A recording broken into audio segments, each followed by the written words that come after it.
Question ल अब हामीले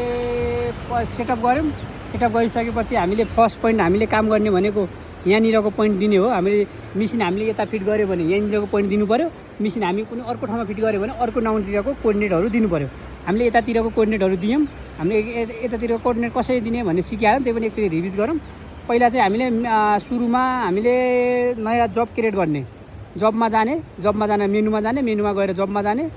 जबमा गइसकेपछि यसमा क्रिएट न्यू जब गर्ने क्रिएट न्यू जब चाहिँ F1 यो योबाट गर्ने यसको नाम यहाँबाट यो पोइन्टबाट गर्ने है MSR1बाट गर्ने अनि यसको नाम दिने नाम जे दिँदा पनि भयो यसलाई सेभ गरिदिने प्लिज ओके भन्यो ओके सेभ गरिदिने सेभ गरिसकेपछि हामीले त्यसपछि स्टेसनमा जाने स्टेसनमा गएपछि नन पोइन्टबाट काम गर्ने नन पोइन्टलाई हामीले इन्टर गरिदिने अनि स्टेसन हामीले काम गर्दाखेरि पोइन्टहरू 1 2 जुन दिए पनि भयो एसटी लेखेको ठाउँमा इनपुट स्टेसन यो यसको नाम दिने हो हामीलाई बुझ्नलाई 05 दिउँ अनि त्यसपछि यसको कोअर्डिनेटहरू दिने यो पोइन्टको कोअर्डिनेट दिने यो पोइन्टको कोअर्डिनेट 31 30 भाइ कपी ल्याऊ त 31 780.287 एउटा नर्थिङ भयो अब स्टिङ चाहिँ 76 877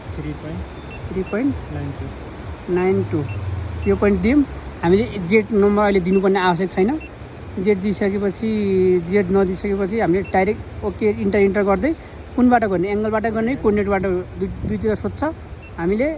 एङ्गलबाट कोअर्डिनेटबाट गर्ने किनकि हामीले कोअर्डिनेटबाट काम गरिरहेको छौँ कोअर्डिनेटमा गयौँ कोअर्डिनेटमा गएपछि बिएस पनि नदिए पनि डाइरेक्ट इन्टर गरिदिए पनि भयो अब हामीले ब्याकसाइड गर्नुपर्ने पोइन्टको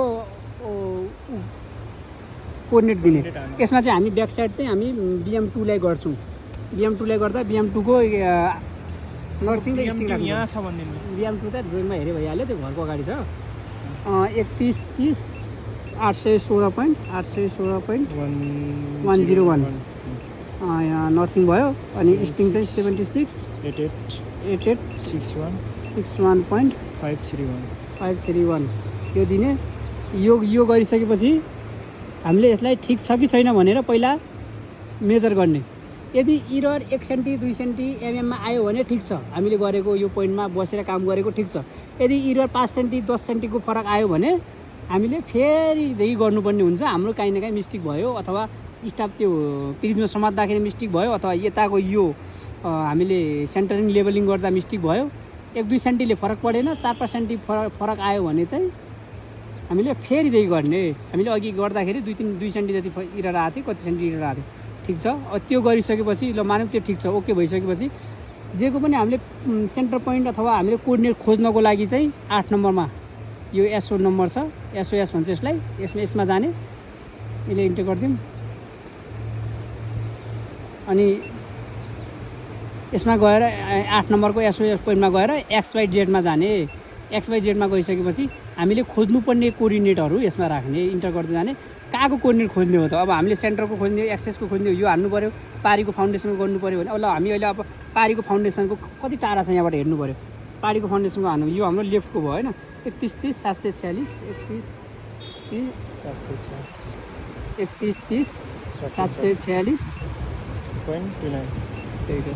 46.29 इन्टर अर्को 76 88 73 73.22 अब यति गरिसकेपछि यसले आफै भन्छ कहाँ छ भनेर अब हामीले के भन्यो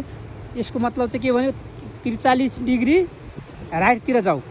43 डिग्री राइट जाने यो कहाँसम्म जाने भने यो 00 नहुन्जेलसम्म जाने 00 17 degree 15 degree 12 degree 7 degree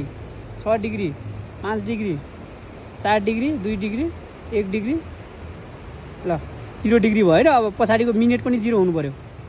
minute 40 39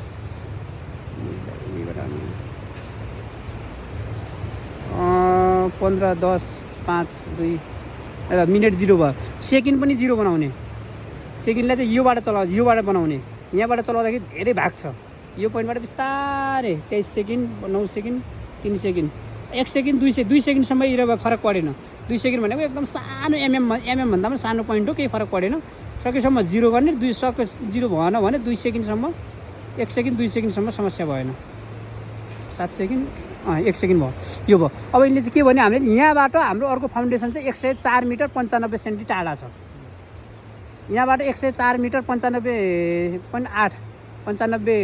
centi 8 mm टाढा छ। अब त्यहाँ चाहिँ हामीले ठ्याक्क प्रिजमा राखौँ ठ्याक्क त्यहाँतिर हामीले प्रिजमा राख्ने होइन यो एकचोटि यसमा राखेर जाऊ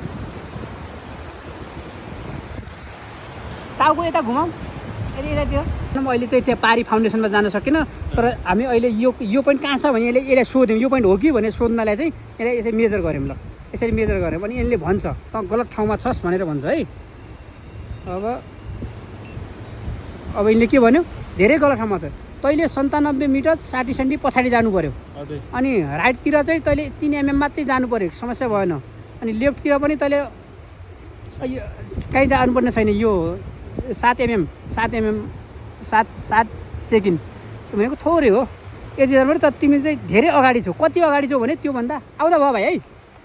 योभन्दा तिमी 97 मिटर अगाडि छौ भन्यो क्या। अब यो पोइन्टबाट हामीले 104 मिटर थियो होइन टाढा थियो हामी त्यहाँ हेऱ्यौँ त त्यो पोइन्ट हो कि भने सोध्यौँ क्या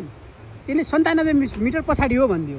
हामी त्यहाँ राख्छौँ नि त्यहाँ राख्यो यसरी हेर्ने हो नाप्ने हो यसरी नाप्दाखेरि उनले के भन्छ त यति मिटर टाढा गइस् आउट भन्यो। यदि हामी फाउन्डेसनभन्दा पछाडि गइदिएको भए यहाँ इन आउँथ्यो इन यति मिटर अगाडि आऊ 80 सेन्टी अगाडि आऊ पछाडिको mm धरि पनि भन्छ। अहिले चाहिँ त्यो पोइन्टबाट 97 मिटर 60 सेन्टी पछाडि जाऊ भन्यो। यसरी नै हो पत्ता लगाउने सेन्टरहरू पत्ता लगाउने